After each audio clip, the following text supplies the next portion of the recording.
Chapter 10, Born of the Sun. King Sura was one of the Vrishnis.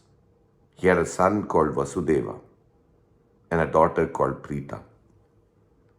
This king had a cousin called Kunti who had no children. Sura was very fond of his cousin. He was sorry for him because he was childless. He gave his dear daughter Preeta to Kunti to be brought up as his own. Preeta was a very beautiful child. Her manners were excellent. She was the most cherished possession of her foster father.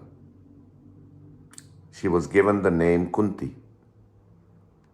Once, the sage Durvasa came to the capital of Kunti.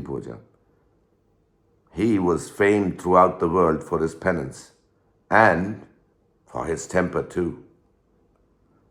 He wanted to spend a few days with the king Kunti. Kunti had been appointed by her father to attend to the wants of the sage. Entrusted with such a difficult task, Kunti conducted herself admirably.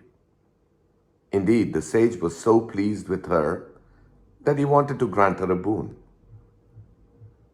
He summoned her to his presence and told her that he would teach her a certain incantation. If she recited it, any deva whom she thought of would come to her. She received the gift with the humility, becoming the daughter of a king. Durvasa went away. The child, she was hardly a girl, did not understand what Durvasa meant when he said that the deva whom she invoked would come to her. She was as excited as a child with a new toy. It was early in the morning. Through the eastern window, she could see the sun just rising. The east was drenched in the color of liquid gold. The waters of the river were lapping against the walls of the palace. It was an unforgettable scene. The sun and its soft beams which had the coolness of the dawn, and the beautiful river with her path glowing with the red and gold of the rising sun. The scene touched the heart of the young child. She lost herself in the beauty of it. The sun looked gorgeous. Kunti thought how wonderful it would be if the sun could be there by her side. In a flash, she remembered the incantation which the great Durvasa had taught her. Why, if she recited it, the sun would come to her. Yes, that was the way it was said. He would come to her. The poor child, in blissful ignorance, held her palms together, palms which looked like a lotus bud, and invoked the sun with the incantation she had learnt. She opened her eyes. A miracle was happening. Along the watery path of the river, the sun's rays traveled fast. She was blinded by a sudden brilliance, the sun by her side. There he stood. He stood looking at her with a smile of teasing amusement. Kunti was now extremely pleased with the success of her incantation. She smiled a sweet, happy smile.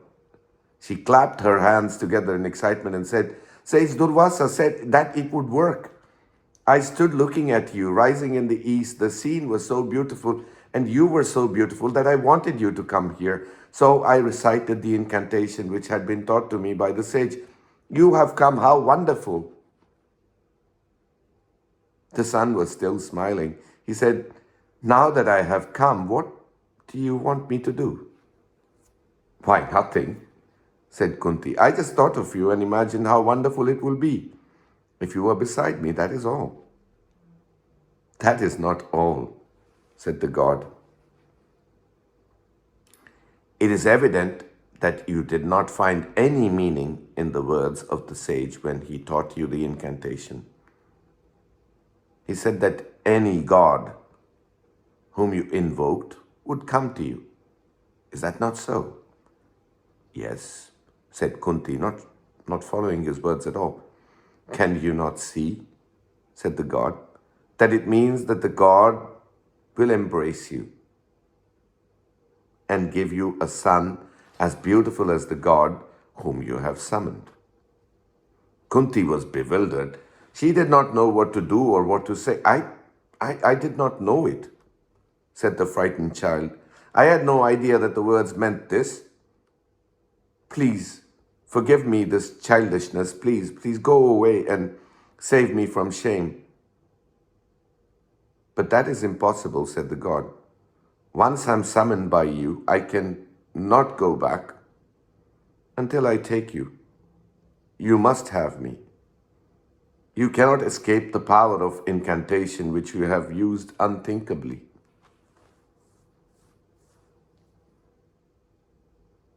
Kunti was beside herself with grief. I'm a young girl, she said. I'm unmarried. What will the world say? What will my father say? It will break his heart if he comes to know that his daughter is not a virgin anymore. Can you not go away? The son was charmed by her winning ways. He loved this woman who was hardly a girl. He smiled at her and won her heart with his sweet words and his reassuring smile. He said, "Do not be so frightened, my child. After the child is born, you will again become a virgin as you are now. No one will know of this incident." The young girl was won over by his words and by his beauty. She accepted him without any fear of the consequences. The son was ready to depart. He said, "Your son will be born with a kavacha and a kundala. He will be the image of me. He will be a great archer. In the goodness of heart, no one will equal him. He will be famed throughout the world as the greatest of all givers. He will never be able to refuse anyone anything, not even if I ask him to forbear from giving. He will be a proud and sensitive man. His fame will live in this world as long as the sun and moon move in their appointed orbits." With these words, the sun vanished from her sight. In course of time, a child was born to Kunti. She did not know what to do with it. Too young to know the joy of motherhood, she was only concerned with the shame of it. She looked out the window. The river was flowing as placidly as before. Only in the heart of Kunti, a storm was brewing. She made up her mind. Wrapping up the child in a piece of silk, she placed it in a box made of wood and carried it to the banks of the river. She set the box afloat on the river and came back to her apartments. From her window, she saw the box floating away, further and further away from her. She felt that her heart was choking inside her with a great pain, a great unspeakable longing for that poor helpless mite floating on the heart of that mighty river. Tears flowed from her eyes. Lifting her hand in supplication to the sun, she cried, "My Lord, I have done a great injustice to this beautiful child, born of you and me. Please guard him. Please do not let any evil befall him." She spoke to her disappearing child. "May your path be auspicious. The Lord of the waters will guard you. You will not die.